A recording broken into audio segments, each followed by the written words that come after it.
Hola, esto es Real Biopolítica. Soy Iván Oreto, anfitrión. Vamos a hablar sobre esta monedita. Sí, sucede que hay un emperador romano desconocido que sale a la luz gracias al hallazgo de una moneda de oro. Acá tienes la moneda de oro.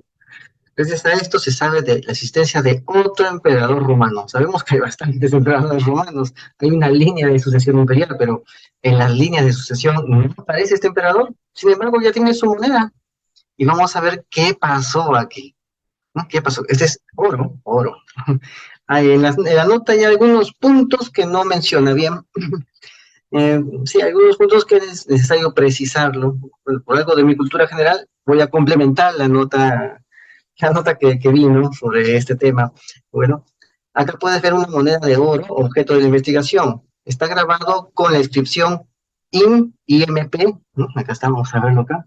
Esta es la I, mira el cursor, la M está acá, tampoco está cortada la M, la patita de la M está, las patitas de la M están algo separadas del intermedio que tiene la M, y la P, aquí está la P está un poco gordita la P, ¿no? Con su patita un poco corta, disculpa, ¿no? Ahí está la P, ¿no? Esa es la P. O sea, emperador, ¿no? Ahí está. Emperador. ¿No? O sea, parecía dos is, ¿no? Y no, esa es la patita de la M. Im, emperador, ¿no? Y acá dice es con, ¿no? S, ¿no? Es con, vamos a ver otra vez. Es con Ciani. Acá está. Imperator Sponsiani. Eso es lo que dice. ¿No? Imperator Sponsiani. ¿No? Es decir, el emperador Esponciano. Ahí está, Esponcio. Sponsor, bueno, Esponciani. ¿No? Y acá está, ese es el emperador Esponciani. Y acá puedes ver el reverso, ¿no? Acá está, el reverso. Es una especie de recreación lo que está en el reverso de la moneda, ¿no? Es una recreación de un combate entre una legión romana y el ejército dacio. ¿Ok? Porque este emperador gobernó en la Dacia, lo que es actualmente Rumania. Entonces, ese es el emperador. Esa es una recreación entre esos dos ejércitos. Están peleándose y eso es lo que está viéndose ahí, porque es algo común. Es este. Es una región, es un reino. Esto era un reino. El reino de Dacia era un reino que lo tenía el rey de Cébalo, ¿no? Hacía incursiones en el imperio, en la zona de Bulgaria, Tracia, hacía incursiones, y los emperadores anteriores, Domiciano creo que fue, ¿no? Domiciano, Trajano, ¿no? Trajano llegó al imperio a su máxima ascensión, ¿no? Su emperador Domiciano hizo una respuesta a este rey llamado Decébalo, el rey de los dacios, que ahora es Romania, ¿no? Se llama Rumania porque significa Romania. ¿Por qué? Porque estaba lleno de romanos, se colonizó con un montón de romanos. Por eso se llamó Rumania. Bueno, esa es una de que ahora se llama Dacia. Es uno de la Dacia. Entonces, esos son los dos ejércitos, romano y el ejército dacio, que están ahí peleándose. Disculpa. Ya. Entonces, Domiciano, ese emperador, hizo un contraataque y Trajano lo terminó de conquistar y lo anexó. Con Trajano, el imperio llega a su máxima extensión y Trajano, disculpa, anexa este reino. Y después aparece Esponciano, solamente ahí. El sitio se aisló. Justamente es la zona que está al norte del Danubio. El Danubio era la frontera natural del Imperio Romano. El Imperio Romano era todo lo que estaba al sur del Danubio. O sea, son ríos anchos, enormes. Son ríos de 200 metros hasta 500 metros de ancho. El Rin, el Rin y el Danubio son las fronteras naturales porque son ríos enormes. De 200 hasta 500 metros de ancho son de espesor esos ríos. Entonces eran fronteras naturales. Estos ríos bastante anchos, en parte era agua emposada, o sea, bueno, es totalmente el lugar donde quisieras nadar. No es un buen lugar para practicar natación. No era, no era. Que son sitios de agua emposada, se empoza el agua ahí. O sea, cuando el agua se empoza, como que pierde cierta calidad y no es donde quisieras sumergirte. No es agua corriente, exactamente. O sea, son ríos de curso bastante lento. No son como los ríos que tenemos acá en Perú, que de vez en cuando pues, son torrentosos, ¿no? Como el río Rima, ¿no? No son otro tipo de ríos. Y eso es algo muy común en muchas zonas de Europa. Pero bueno, entonces tenemos esto y esa es la monedita. Sucede que la colección numismática del Museo Hunterian, ubicado en el campus de Escocia, de la Universidad de Glasgow, escondía este misterio sin resolver: la autenticidad de esta moneda de oro, supuestamente de época romana, grabada con el nombre y el retrato de un emperador totalmente desconocido. Ese no aparece, hasta los usurpadores galos aparecen en la lista, ¿no?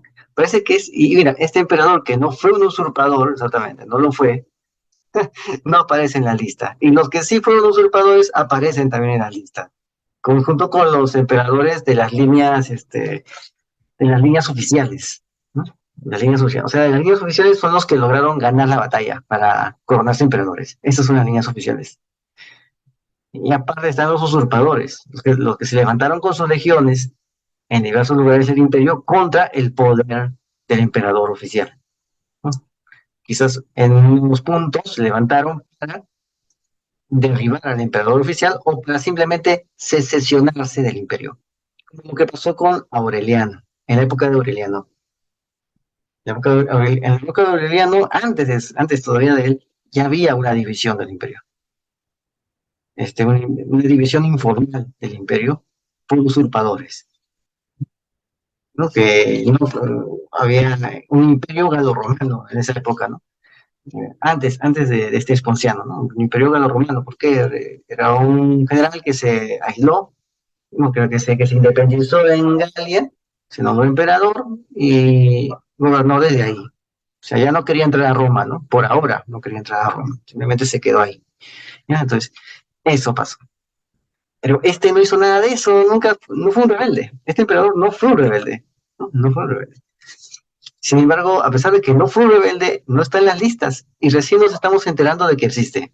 Imagínate, el que tenía más méritos por sus servicios a la República, porque en ese tiempo creían que esto todavía era una república, la gente lo veía como una república. Después se empezaron a dar las reformas y ahí ya entraron con todo. Yo soy emperador, yo soy el dominus, el amo, el señor. Ahí, pero fue mucho tiempo después, en la época del Bajo Imperio, en la época del Alto Imperio, no había eso. Se seguía hablando de la República, a pesar de que había emperadores. O sea, la gente lo veía así, lo veía así. Nosotros, por una cuestión histórica, decimos que es el imperio, porque como estamos un poco más lejos temporalmente de eso, nos damos cuenta de que aquí estaba el imperio estaba el imperio operando. Muchos de los romanos no se daban cuenta de eso, creían que todo era una república. ¿Por qué? Porque el nombre oficial de Roma, desde que se funda con Rómulo y Remo y las 7 colinas, un día vamos a hablar de esas 7 colinas para poder entender mejor. Rómulo y Remo, hasta Rómulo Augustulo, de Rómulo a Rómulo, el nombre del imperio siempre ha sido el mismo, no ha cambiado. SPQR, Senatus Populusque Romanum, el Senado y el pueblo de Roma. En ese tiempo de este emperador se llamaba el Senado y el pueblo de Roma. En el tiempo del primer rey también era el Senado y el pueblo de Roma. En el tiempo de la República también era el Senado y el pueblo de Roma. O sea, no era el Imperio Romano. La gente no decía el Imperio Romano. El nombre oficial era siempre el mismo. Cambie la situación que cambie, siempre era el mismo. ¿Por qué? Porque se veía como una red pública, una cosa pública, aún con los reyes. Era el Senado y el pueblo de Roma. Bueno, y de eso también podemos hablar un día cuando hablemos del municipio de Roma. Se encontró la aula, la sala áulica, el salón del municipio de Roma, que funcionó desde la primera monarquía hasta la caída de Roma por Otomacro. Funcionó, funcionó ininterrumpidamente el municipio. Bueno, vamos a hablar de esto. Esta pieza se halló en 1713 en Rumanía, en Transilvania, Rumanía. Y así lo corrobora un manuscrito del inspector de medallas de la colección imperial de los Habsburgo, en Viena. Muchos eruditos han considerado que se trata de una falsificación 18esca, Sin embargo, un estudio científico demostró lo contrario, que es auténtico, acuñado a mediados del siglo III, por los años 250 por ahí, ¿no? O sea, esto era auténtico. ¿Por qué? Lo pasaron por espectroscopía, ya hemos hablado de eso, ¿no? Se ven los haces de luz, la luz ultravioleta, la microscopía también, o sea, por el microscopio, como pueden sacar imágenes de alta resolución por microscopio y pueden ver los detalles de la moneda en imágenes de alta resolución por microscopio. O sea, full denso, full densidad de bytes. Y han visto ahí rasguños, marcas de uso, minúsculos restos de tierra. Esta pieza, esa interesante pieza de Esponciano, estuvo en circulación más o menos un considerable periodo de tiempo y luego acabó enterrada. O sea, si tú eras romano y tenías tus monedas, podías tener las monedas de los 7 emperadores anteriores, o de los, sí, de los 7 emperadores anteriores a ti. Yo soy un ciudadano romano y tengo todas las monedas del emperador Fonciano, de Domitiano, de Trajano. Tengo varias monedas de varios emperadores. Así colecciono una moneda por cada emperador. O sea, tengo un montón de monedas y todas las monedas valen porque todas las monedas son acuñadas por un emperador. Aun cuando ese emperador ya no ejerza, ya haya muerto o haya sido destituido, la moneda tiene valor. La moneda tiene valor. Entonces, la gente usaba estas monedas como cambio, ¿no? Como lo que son, ¿no? Para comprar productos, ¿no? Y esta moneda de oro, pues, te servía para comprar cosas de peso, ¿no? Fincas, lotes grandes de productos, ¿no? O sea, te servía para cosas grandes, esta moneda de oro, servía para eso. Bueno, ¿quién fue entonces Esponciano? ¿Fue un usurpador o un princeps? O sea, un príncipe, un ciudadano principal, que fue tan, pero tan efímero, que ni siquiera lo han puesto en las listas imperiales. Hay usurpadores que aparecen, pero este no aparece. La moneda en cuestión formaba parte de un conjunto mayor de 7 piezas. Estaba junto con un estáter macedónico de Alejandro Magno, está perdido. El estáter, ya hemos hablado de eso, el estatero, en base al peso del shekel, que aparece en la profecía de Daniel, ¿no? Shekel, manes, feres, ¿no? Feres, manes, shekel, feres, manes, la profecía de Daniel, de la mano que cuando el nieto de Nabucodonosor le ocurre hacer una orgía con, con, con las copas del reino de Jerusalén, con las copas que saquearon del reino de Jerusalén, fue como que eso ya fue demasiado, pues sí, no, Mario de Dios escribió, ¿no? Cheque manes feres, ¿no? En otras palabras, el cheque es una medida de peso, ¿no? Que significa, has sido pesado y estás hallado falto, ¿no? Es lo que le dice Daniel, ese es el cheque. El peso del cheque es 8.33 gramos, ¿no? Sí, son por ahí, sí. Y es la moneda del estátero. Se llama estátero esa moneda, en base al shekel. Y existió aún en los tiempos de Alejandro Magno. Con eso se pagaban a los mercenarios del norte de Europa. De eso también hemos hablado aquí. Bueno, entonces el resto de las monedas que aparecen junto con este ejemplar, con este ejemplar, parecen obras de un único acuñador. Se debe a las características estilísticas, barbillas prominentes, ojos saltones, letras gruesas, omisiones por falta de espacio, que ya hemos visto aquí, omisiones por falta de espacio, ahí está. Eh, entonces conduce esto al mundo metálico romano por los personajes protagonistas, los emperadores Gordiano III y Filipo II, de mediados del siglo III. O sea, ese estilo, del tiempo de esos emperadores. El nombre de este emperador es muy singular, muy singular. Solo se conoce otra mención gracias a una inscripción funeraria documentada en Roma, de un individuo llamado Nicodemo Esponciano, ¿no? Porque es un nombre poco común, un nombre romano poco común, es decir, Esponciano es poco común. Y se ha encontrado a otro Esponciano, ¿sí? A otro Esponciano en una inscripción funeraria de Roma. También hay otro Esponciano. O sea, de repente este era pariente de ese señor que está enterrado en Roma, cuya lápida dice Esponciano. De repente era su pariente, porque casi nadie se llamaba Esponciano en ese tiempo. Es como decir esos apellidos extraños que hay, ¿no? Es decir, se has escuchado el apellido Nación, pero es que Nación es un apellido de Huánuco, es Nación, sí. No, por ejemplo, mi abuela Ruiz de Castilla. Bastante, es poco común, ¿no? Poco común. Ya, sí, ¿no? Es poco común. Pero sabes más o menos que todo lo que son emparentados tuyos, ¿no? Algo así, porque casi nadie tiene ese apellido, ¿no? Ya, algo así es aquí, ¿no? El apellido Nación, casi nadie tiene ese apellido. O los apellidos de las panacas incásicas, que están en Cusco. Ojo, son apellidos que aparecen en el libro de Balcarce, 1921. Ahí aparece. Ayllus los Ayllus del Imperio, algo así. Del labio del Imperio. Ahí aparecen los apellidos incásicos, que no son los comunes que tú has escuchado. Son bien diferentes, ¿no? Bien diferentes, ¿no? Ispesuxo. La gente está apellido así, ¿no? Entonces tú sabes que ese Quispesuxo es pariente del otro Quispesuxo. Igual pasa con este apellido llamado Esponciano. Está en una lápida de Roma. Significa que este señor repite romano, un romano neto, ¿no? Que lo mandaron a Rumania, ¿no? Pero en la frontera. Entonces se destacó bastante. Y mira hasta dónde llegó. Y llegó hasta que su rostro quede grabado en una moneda de oro. Bueno, este aurio, que iba acompañado de un ejemplar idéntico en plata, también desapareció. ¿No? Acá está el ejemplar idéntico en plata, también ha desaparecido. ¿No? Acá está el tipo E, este es el esponciano. El tipo 6, este es el ejemplar de plata, también. ¿Ves?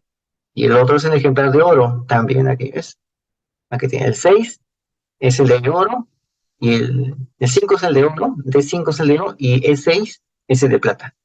¿Ves? Desaparecido. Esto, ahí está.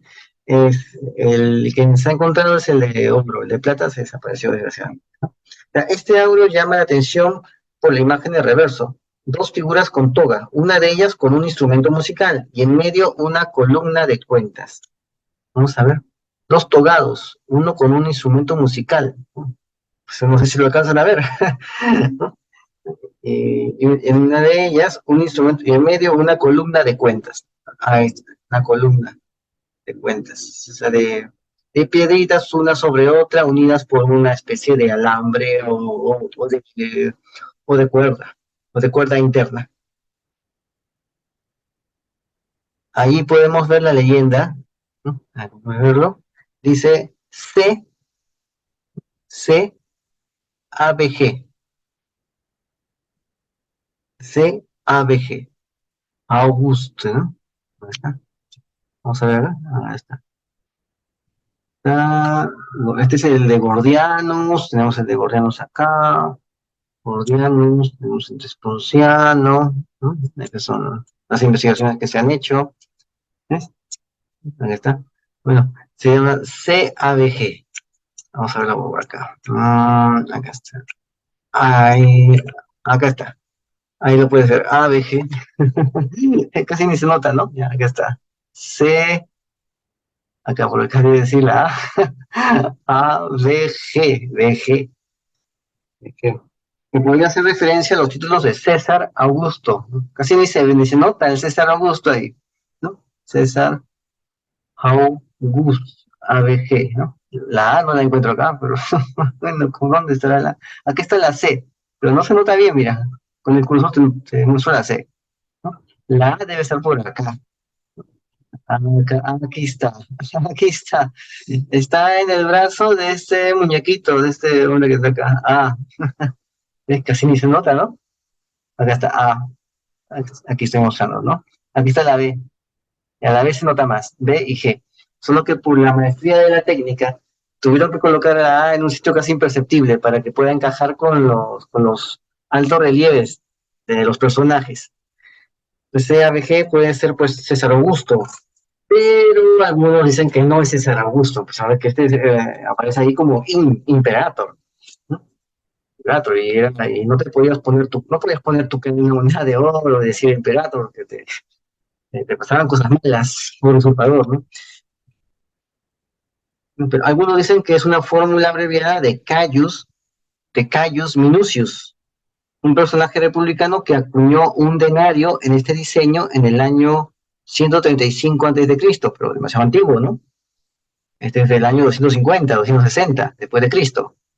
Pero este personaje, Caius Minucius, es un personaje del 135 antes de Cristo. Imagínate cuánto se pierde, porque muchas tradiciones se perdían, ¿eh? En la misma Roma. Hay una piedra negra allí en el centro de Roma, de la Roma antigua, que es la piedra Níger, Petra Níger, y nadie sabe, ningún romano de la época republicana sabía para qué era. Lo veían como algo sagrado, pero no entendían para qué era. Y es la piedra de la fundación de Roma. Ya los romanos de la época republicana ni idea tenían de eso, de qué cosa significaba, pero igual lo cuidaban porque era algo sagrado. Imagínate los romanos de la época imperial. ¿Ya? O imagínate este señor que vivió 300 años antes, ¿no? ¿Qué tiene que ver con esta inscripción acá? De 300 años después. En la época de la República vivió, ¿no? Caius Minucius. Pero ¿qué tiene que ver con esta inscripción imperial? Más significa César Augusto, ¿no? Aunque, bueno, algunos dicen Caius Minucius significa, un abreviado de Caius Minucius. Un personaje republicano que acuñó un denario con ese diseño en 135. Es decir, el tema iconográfico fue copiado de una pieza que había circulado más de 3 siglos antes. Eso es lo que quiere decir, tema iconográfico. Pero la cara del emperador, ¿no? La cara del emperador fue original, ¿no? Y para poderlo adornar mejor, en la parte de atrás de la cara del emperador, ¿no? El sello, esta es la cara y sello, la cara, usaron un modelo de 300 años antes. Y justamente ese modelo tenía esas siglas, ¿no? Cayobus, CABG. Todos han conservado el modelo. Bueno, no resulta tan creíble, ¿no? Bueno, en mi opinión no resulta tan creíble esa parte. Depende si es el gusto. Bueno, las monedas, pues, del conjunto vespuciano tienen una menor pureza de oro que dos auros puramente romanos, con los que han sido comparadas. Los historiadores detallan que en el siglo III se registró una crisis para obtener el oro, por las pérdidas que sufrió el tesoro imperial en sus luchas contra los persas, y por la derrota de la batalla de Abrito contra los godos en el 251. Aquí los godos empezaron a incursionar. Tenían los godos un reino ahí en lo que se llama Ucrania. Tenían dos reinos, pero los hunos los expulsaron, los presionaron y los godos tuvieron que irse sobre el imperio. Y ahí es donde aparecen estas batallas, ¿no? Estas piezas no fueron acuñadas en Roma. Las piezas del emperador, esas piezas sí, pero las piezas del emperador Espontianus, ¿no? Sí, no fueron acuñadas en Roma. Y aquí puedes ver al emperador Gordiano, que al otro emperador, Filipo. Mira la similitud con Esponciano, la cara, ¿no? Y la corona de Gordiano, ¿no? Que se parece al de Esponciano, ¿no? Parece que alguien hizo algunos retoques ahí, un Photoshop ahí en la acuñación de Esponciano para que la moneda salga creíble, ¿no? De repente fue una moneda de emergencia. Lo más probable es eso, que fue una moneda de emergencia. Entonces usaron toda esta arte numismática para poder acuñar algo para el emperador. Para el nuevo emperador, ¿no? Que empezó a gobernar allí en Dacia. Eh, Estas piezas no fueron acuñadas en Roma. En Roma estaba la ceca principal, la casa de acuñación principal. Se trata entonces de una categoría única de monedas antiguas, pesados medallones de oro fundidos de diseños muy anómalos que no son bárbaros. Hay ejemplares bárbaros del siglo III y IV, en la zona de Ucrania, Bielorrusia y Polonia, donde estaban los godos, estaban ahí en Ucrania, en el Mar Negro, ahí estaban, en esa zona.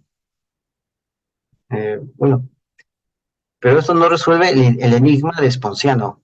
Al no controlar ninguna ceca oficial ni aparecer mencionado en las listas clásicas de la historia oficial del imperio, es evidente que no gobernó Roma. Tampoco aparece en la historia no oficial, tampoco. Entonces, ¿por qué? Porque no gobernó Roma, ¿no? Si hubiera estado en Roma, hubiera tenido algún desliz con el emperador romano, de repente hubiera aparecido en las listas, ¿no? Se hubiera hecho notar, pero no se hizo notar.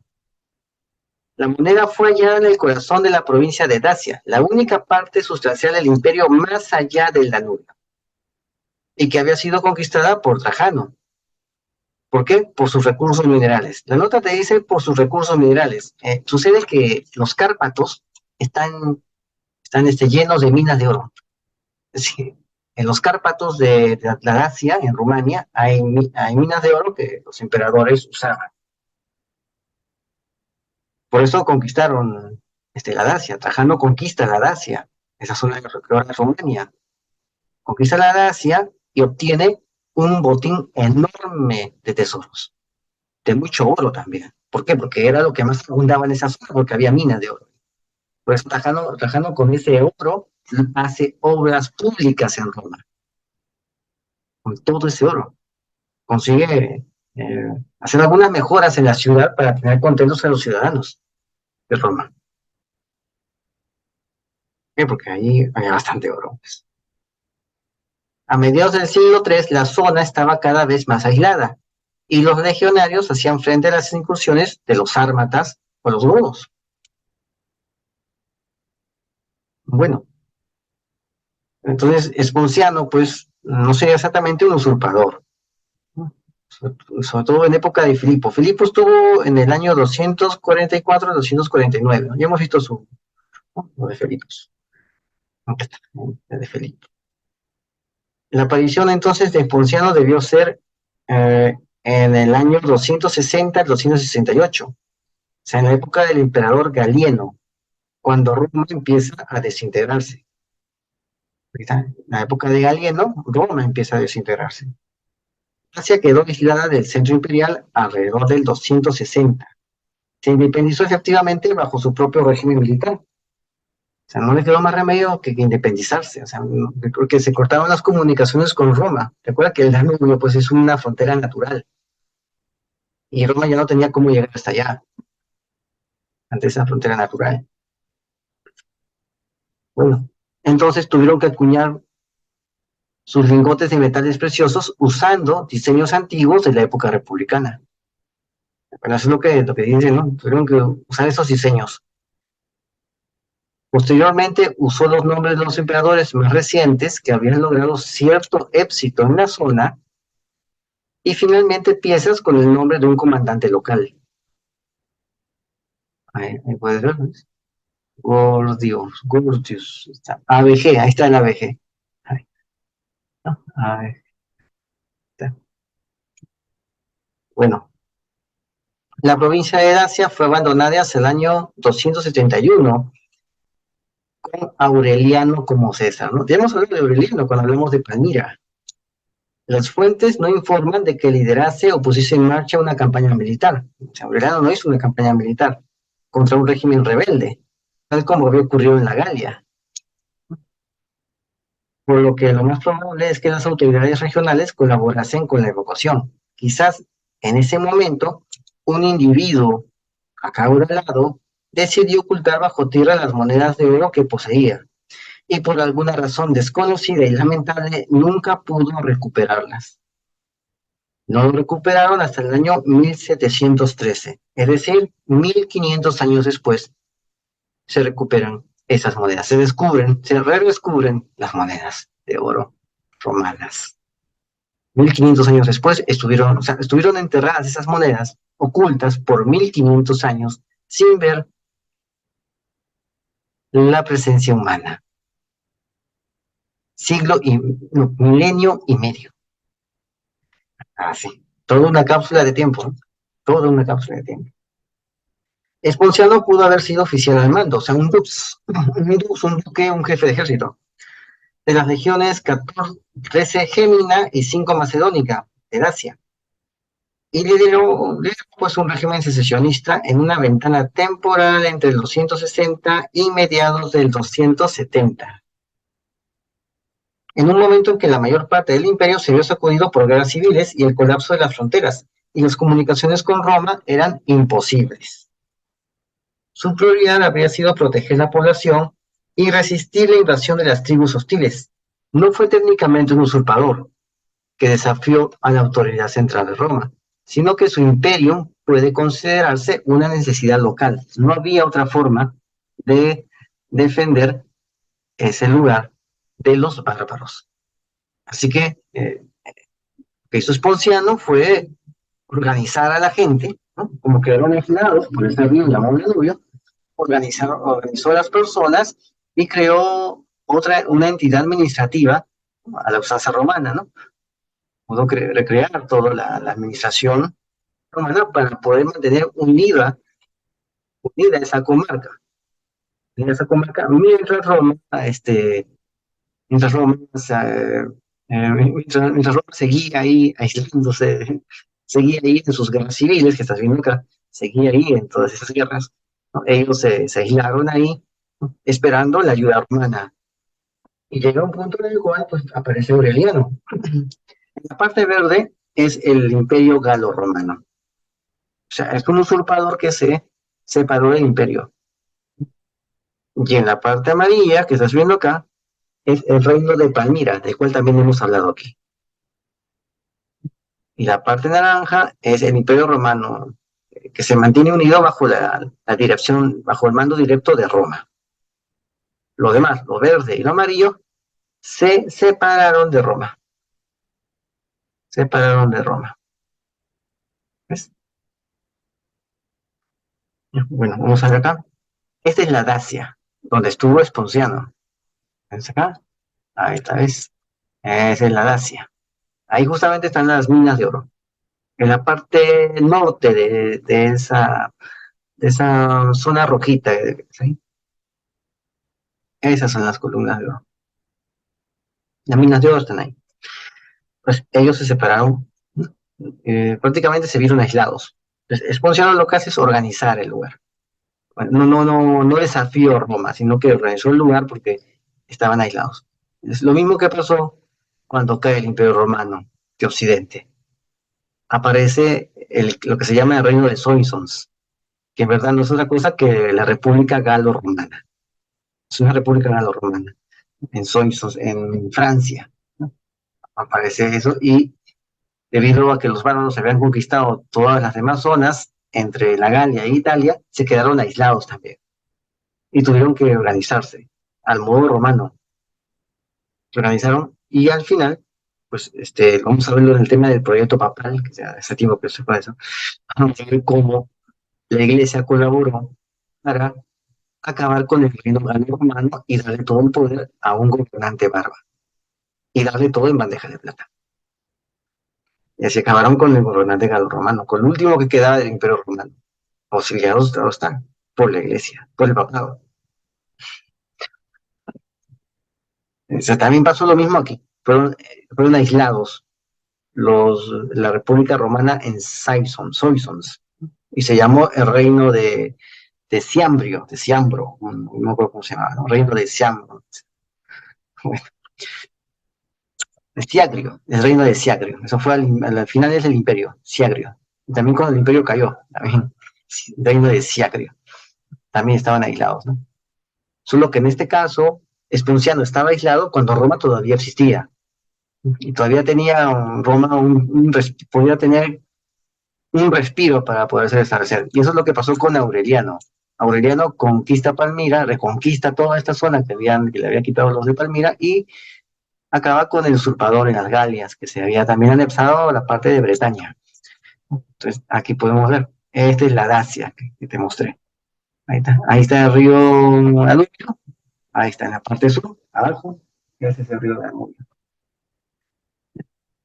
Ahí están las legiones, la legión Gémina, ahí está, donde dice L13G es la Gémina y la legión 5M la Macedonia. Ahí está la legión Gémina, ahí están las legiones. Ahí puedes ver en amarillo, esas son las legiones. Aquí está, perdón, en dos clavos, perdón, perdón, vamos a ver, los dos clavos son las minas, los dos clavos son las minas. Las legiones, acá está, vamos a ver las legiones, acá está la legión, acá está, aquí está, Apulum, ahí hay una legión, ahí está, una legión ahí en Apulum, ¿no? Falta otra legión, ¿no? De la legión, a ver, la Gémina. Y en Potaiza está la otra legión, la Macedonia.